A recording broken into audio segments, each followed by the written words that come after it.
So this is the review for the test, the third worksheet you've gotten that's labeled a review. Number 58, starting with a grasshopper problem. A grasshopper jumps from a rock that is 3 inches off the ground. The pathway of the grasshopper's jump can be modeled by the function h of x is -1/2 x squared plus 10x plus 3. X is in inches and is the horizontal distance jumped, and h of x is the height above the ground in inches. So A asks for what is the highest the grasshopper can jump. Highest means maximum, and maximum means find the vertex. We find the vertex in standard form, x equals -b divided by 2 times a. So -10 divided by 2 times 1, -1/2. -10 divided by -1 is 10. So 10 feet from where he started, he reached his maximum, or 10 inches from where he started, he reached his maximum height, and we're going to plug that in to find out how high he can jump. So 1/2 times 10 squared plus 10 times 10 plus 3, which is -1/2 times 100 plus 100 plus 3, and that's -50, which is 53 inches. So he can jump 53 inches. Part B says interpret the meaning of h of x equals 0. Remember that h of x represents the y value. So if he starts on this rock over here and he jumps, h of x equals 0 represents this point here. So it's where, or when, the grasshopper, actually where. It's where because x is the horizontal distance, not the time. So it's where the grasshopper lands. C, h of 1 equals 12.5. So the 1 is our x value. So when the grasshopper, I'm going to abbreviate GH, is 1 inch from his starting point,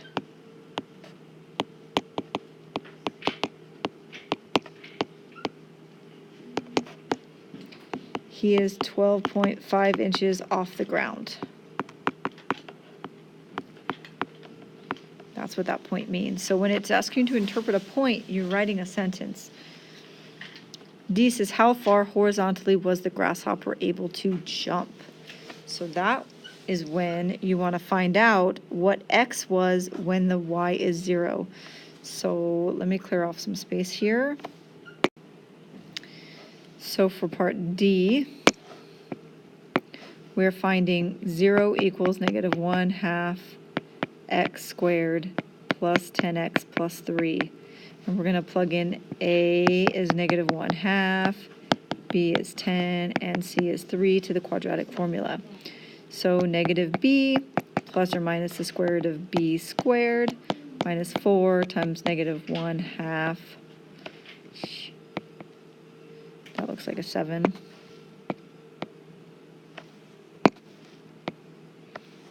So -1/2 times 3, all over 2 times -1/2. So -10 plus or minus the square root of 100 plus 4 times 1/2 is 2 times 3 is 6 over -1.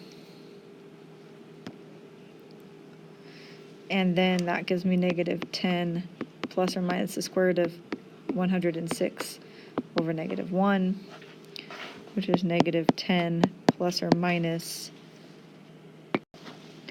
10.3 over -1. So that gives you, when I add 0.3 over -1, which is -0.3, that's not going to work because we can't have a negative horizontal distance. And -20.3 divided by -1, which gives me a positive 20.3 inches. So the grasshopper lands, or can travel, or can jump 20.3 horizontal inches, or inches horizontally. E says how high could the grasshopper jump when the grasshopper is 5 inches from where he started his jump. So that wants us to find out if x equals 5, we're going to plug it in. So negative 1/2 times 5 squared plus 10 times 5 plus 3. So that's negative 1/2 of 25 plus 50. That's negative 12.5 plus 50 plus 3, which is 37.5 plus 3, so 40.5 inches. So 5 feet from where he started, he is 40.5 inches off the ground. And lastly, F, this should say inches, not feet. So in his descent, he was 35 inches from the ground. How far horizontally is he from the starting point? So that part where it says in his descent, okay, at some point he is 35 inches off the ground, and there's 2 places in his ascent as he's going up and in his descent as we're going down. So we're going to want the bigger answer here. So F, we're going to set 35 equal to negative 1/2 x squared plus 10x plus 3. We're going to subtract the 35. Negative 1/2 x squared plus 10x minus 33. And then we're back to quadratic formula. Negative 10 plus or minus the square root of 10 squared minus 4 times negative 1/2 times negative 33 over 2 times negative 1/2. So negative 10 plus or minus 100 minus, because there's 3 negatives, 2 times 33 is 66 over negative 1. That's the square root of 44 over negative 1. Nope, sorry, that's 34. My bad. 34. We're going to get a decimal because we're working on a word problem. Negative 10 plus or minus 5.8 over negative 1, which we're going to go negative 15.8 over negative 1. I'm going to do the negative on top because the negative and negative will make it positive 15.8 inches. So when he was 35 feet from the ground, he was 15.8 inches from his starting point.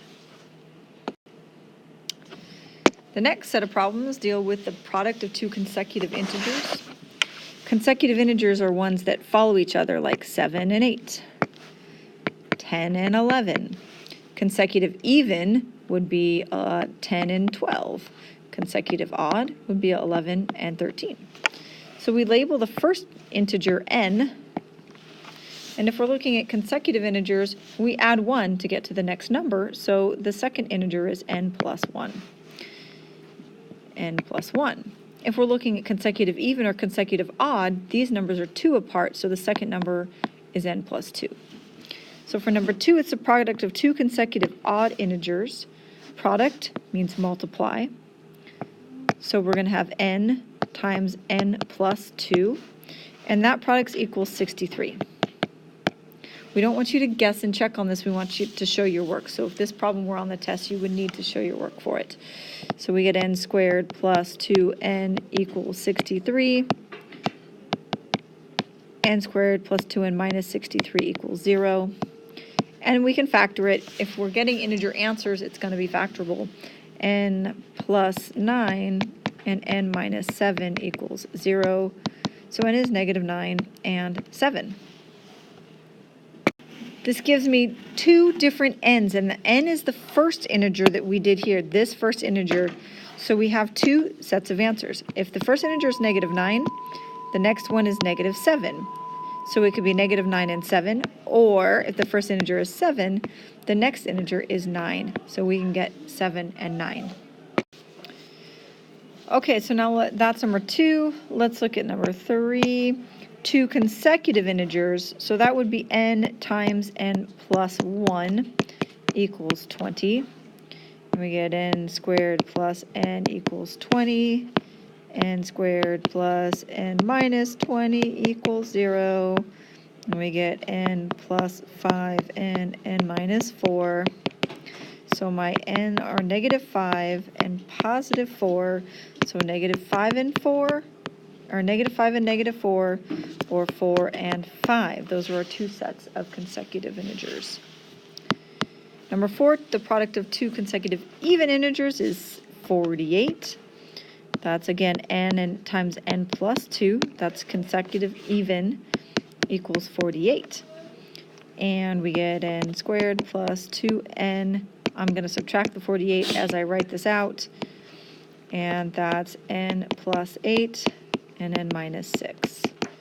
So I get n equals negative 8 and positive 6.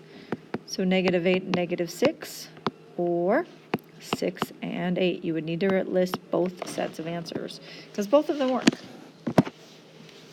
And the last problem on here is a triangle has an area of 25 square feet. So I always like to draw pictures of a triangle, and the area is 25, and the height is n plus 2, and the base is 2n plus 4. So the area of a triangle is 1/2 times the base times the height. So 25 equals 1/2 times n plus 2 times 2n plus 4. I can get rid of this 1/2 by multiplying both sides by 2. And when I do, it cancels here and here. So I get 50 equals n plus 2, 2n plus 4, and now I have to FOIL 2n squared plus 4n plus 4n plus 8 equals the 50. 2n squared plus 8n. Subtract the 50, and we get minus 42 equals 0. That's a 0. And then let's see if we can factor it. Well, let's divide everything by 2. So 2n squared plus 4n minus 21. And that's 2 times n plus 7n minus 3. So n could be negative 7 or 3. Since we're looking at a triangle, it has to be the positive height, or the positive n. So the height is n plus 2. So that's 3 plus 2, 5. And the base is 2n plus 4. So 2 times 3 plus 4 is 10. So the base is 10 and the height is 5, and it's feet for each of them. Okay, number 6, write the equation in vertex form and state the vertex. So to put an equation from vertex standard form to vertex form, we use completing the square. So for 6, we have g of x equals x squared minus 20x. And I'm going to do this on the same side, and I want to complete the square on the x squared minus 20x. So I'm going to just move the 15 outside the parentheses. Now, my classes may have moved the 15 to the other side, which is going to give you the same answer. So now, because x squared has a coefficient of 1, I'm going to complete the square. Negative 20 divided by 2 squared is 10 squared, which is 100. And when I'm working on the same side of the equal sign, I have to add, and then I have to subtract to the same side. So if I add 100 in the parentheses, I'm going to subtract it outside the parentheses to keep my that side of the equal sign balanced. And I'm going to factor x minus 10 squared minus 85. So f of x, or g of x, equals x squared minus 10 squared minus 85, and my vertex is 10, negative 85. Number 7, solve negative x squared minus 3x plus 10 greater than 0. I'm going to factor out the negative because I don't like factoring with a negative. So x squared plus 3x minus 10, and that's x plus 5 and x minus 2 greater than 0. So x equals negative 5 and 2. And this is where I am going to draw a little number line and draw my x-axis. I have negative 5 and I have 2. It's just greater than, so it's open circles. And I know that my parabola opens down because this is negative. So I'm going to draw it like this. Draw it in red. Opens down. And it asks me for greater than. So I want the part of the graph that is greater than 0, which would be all of these points. And they correspond to the x values in between the negative 5 and the 2. So my final answer is negative 5 less than x less than 2.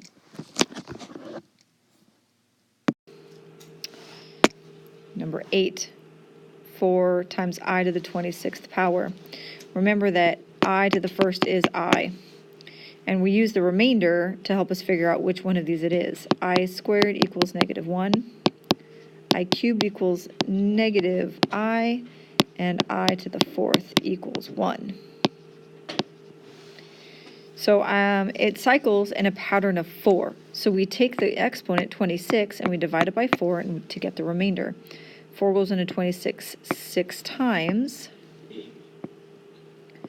with a remainder of 2. That doesn't look like a 6. Okay. Remainder 2 means my answer is the same as I to the second power, so it's negative 1. Now if we go back to the original equation, we have 4 times negative 1 equals negative 4. So your final answer for number 8 is negative 4. For number 9, I to the 31st power, 4 goes into 31 7 times, 28, we get a remainder of 3. Remainder 3 is I cubed, which is negative I, so that's your final answer. You should show your work on this. We want to see you do the division. We want to see you write it out however you want to. The reason it works this way, let me show you a little bit of extra work, is that I to the 4th to the 7th times I cubed. That's where you get your I to the 31. And that I to the 4th is 1 to the 7th, which is why the answer is just I cubed, negative I. Number 10, 8 minus I over 7I. Now when I first did these problems, I would multiply by the conjugate, which is negative 7I, but that's really unnecessary because I don't have an A term, like a real term here. So we can multiply by I divided by I. We're multiplying by 1, and it's going to make the denominator real. So we get 8I minus I squared over 7I squared. I know this doesn't look like an I here, but it is. We have to remember that I squared equals negative 1. So I get 8I minus negative 1. And over 7 times negative 1, which is 8I plus 1 over negative 7. Now, I've been allowing you to leave your answers like this, but technically if the instruction says write it in the form A plus BI, we need to divide it up and make it negative 1/7 minus 8I over 7. This would be the correct standard form. And number 11, 3I over negative 4 plus I. Negative 4 minus I is the conjugate. Now this one I can't shortcut it like I did the last one and multiply by I over I. So we get negative 12I plus 3I squared, and we get 16 plus 4I minus 4i minus I squared. So I squared is negative 1. You can never leave your answer with I squared in it. So that becomes a negative 3. Negative 3 minus 12i. And then I get 16 minus negative 1. So that becomes over 17. And again, if I want it really in standard form, it'd be negative 13 over 17 minus 12i over 17. And that would be my final answer. So when you're looking at problems that say no real solution, exactly 2 irrational, exactly 2 real rational, it's asking you to use the discriminant b squared minus 4ac to find that. So for number 12, a is 1, b is negative 6, and c is negative 2. So I get negative 6 squared minus 4 times 1 times negative 2. So that's 36 plus 8, which is 44. 44 is not a perfect square, and it's positive. When it's positive and not a perfect square, it's exactly 2 real irrational solutions. So 12 is B. 13, your A is 2, your B is 0, and your C is 5. So we get 0 squared minus 4 times 2 times 5, which is negative 8 times 5, negative 40. When it's a negative, we have no real or 2 imaginary solutions.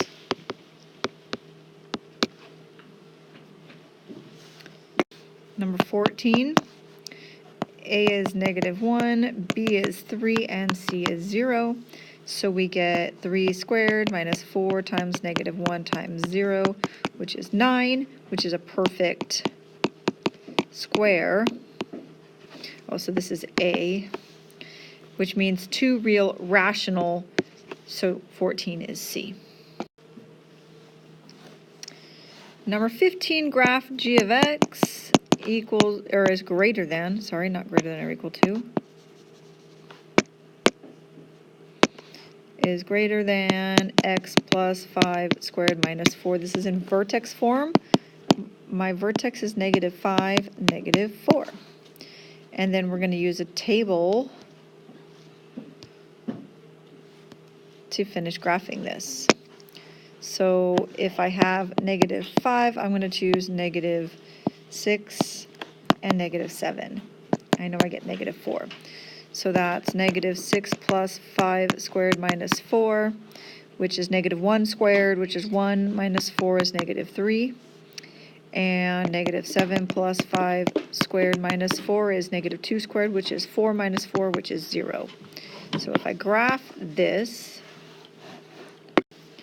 negative 5, negative 4, so my graph's here, and then I'm at negative 6, negative 3, and negative 7, 0. I can use my axis of symmetry to put my other points on the other side. It's just greater than, not greater than or equal to, so it's dashed. And it's greater than, so I'm going to shade up, which it would be inside the parabola.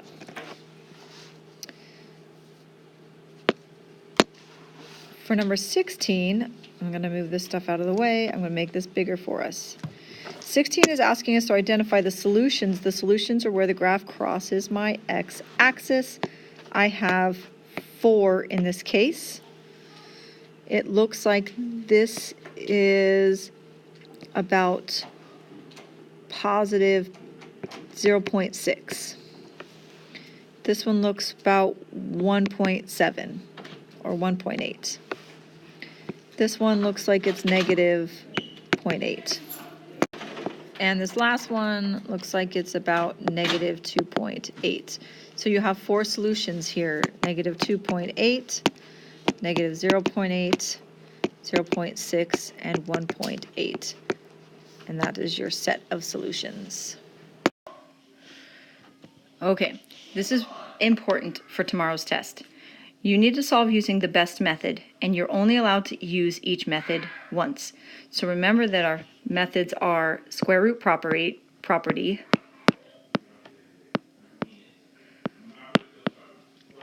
factoring,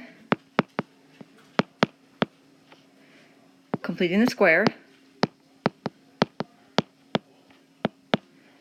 and quadratic formula.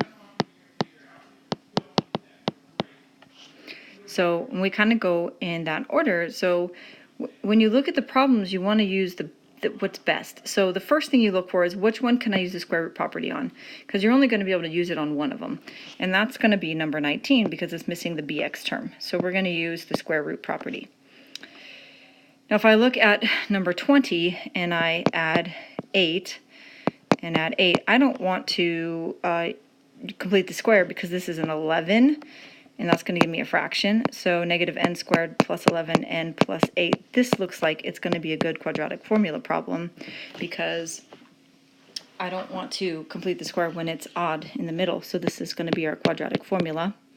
Now I'm left with these two, and if I move one to the other side, I have n squared plus 12n minus 13 equals 0, which is factorable, but it might be easier to complete the square on number 17 because on number 18, if I divide everything by 5, I end up with a fraction as well. So I want to see if number 18 is factorable first. So let's look at it. 5n squared minus 36n plus 7 equals 0. And I get 5n. My stylus is not being friendly right now, and n. Now, the nice thing is we have a prime number in the front. Okay, we have a prime number here and a prime number here. That means there's only two different ways to do this problem. So if I put the 7 here and the 1 here, my outside is 35 and my inside is 1. Oh, I got lucky. I get 35 plus 1 is 36. So that's going to work for me. And that's a lot easier than using completing the square on this one or number 20. So that's going to be a negative and a negative, and then I need to solve them.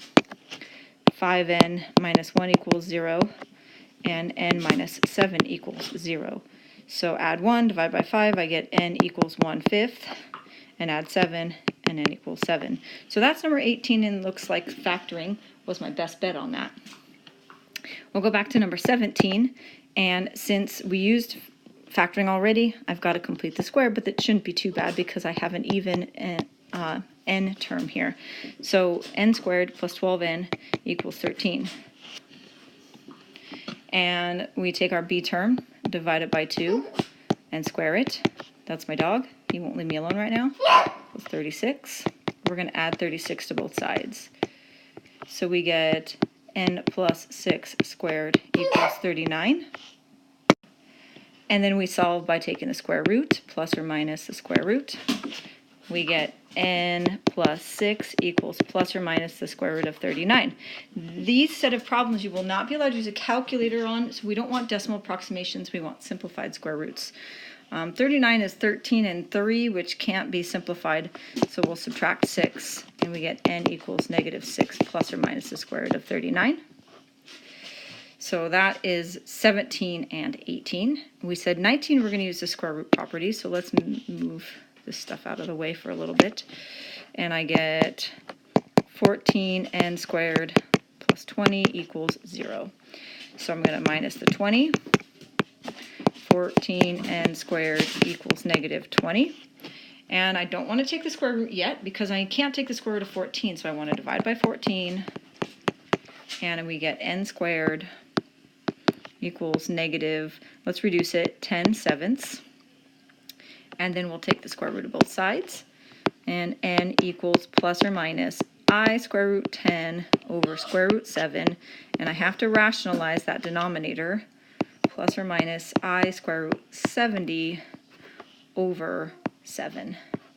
And that's my answer for number 19. And lastly, we'll do quadratic formula for number 20. Just move it out of the way right here. 20 is negative n squared plus 11n plus 8. Make sure you move the 8 to the other side because you want to use a positive 8 on that. Let's see, make sure I copied it right. So my A is -1, my B is 11, and my C is 8. So we get -11, negative B, plus or minus the square root of 11 squared, minus 4 times -1 times A times minus 4AC, all over 2 times A, which is -11 plus or minus the square root of 121 plus 32 over -2, which is -11 plus or minus the square root of 153 over -2. And 153 is divisible by 3 because the digits add to 3. So what's 153 divided by 3? That's 51. 51 is 3 times 17. So we have 3 times 3 times 17 under the square root. So we have a pair, so we can take that out. So I end up with -11 plus or minus 3 square root 17 over -2. So don't give up on a number. See if you can find some perfect square factors of it before you leave it under that square root, because you will get marked off if you don't simplify that radical. So those are 17 through 20. And the last problem, solve the system algebraically. This one looks set up to eliminate because I have a -2y and a positive y. So I'm going to multiply that by 2, 4x squared plus 2y equals 8. And we're going to add that to x minus 2y equals 5x squared minus 5x minus 3. So we get 4x squared, the y's cancel, plus x. Those aren't like terms, so don't combine them together, equals 5x squared minus 5x plus 5. And we're going to subtract the 4x squared and the x. And we get 0 equals x squared minus 6x plus 5. And that factors to x minus 5 and x minus 1. So we get x equals 5 and 1. Now this is a system, so I'm not done. I have to find my y values. So we're going to go back to 2x squared plus y equals 4. And I'm just going to write y equals -2x squared plus 4. And then I'll plug in 5 and 1. Y equals -2 times 5 squared plus 4, -2 times 25 plus 4, -50 plus 4 is -46. So the first ordered pair is 5, -46. That's where it crosses. And then plug in 1. Y is -2 times 1 squared plus 4. -2 plus 4 is 2, so 1, 2. So these are my two ordered pairs. Now, if you get an imaginary answer in this step, then you're at no solution because you can't have an imaginary place where two real graphs cross. Alrighty, good luck on your test tomorrow.